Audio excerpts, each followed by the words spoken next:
You know, garlic and salt are great friends, especially when it comes to breaking your garlic down. I chop mine finely, and then as you can see, this side knife method I used, you can hear the sound of the salt as it is sharp, has a sharp shape to it, and it helps cut this and break this garlic right on down.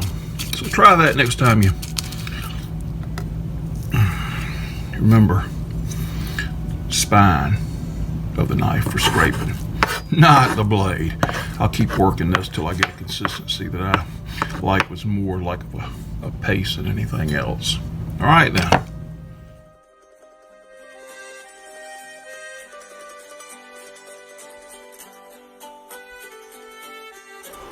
So just rocking along here, you can see 250 degrees.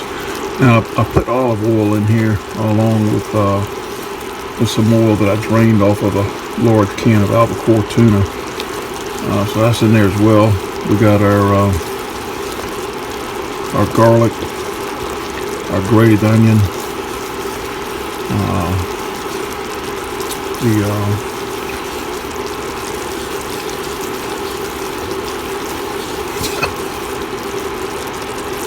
gosh, that so bad here. Anchovy. There you go. Got anchovy in there as well, and a knob of butter. So I'm fixing to put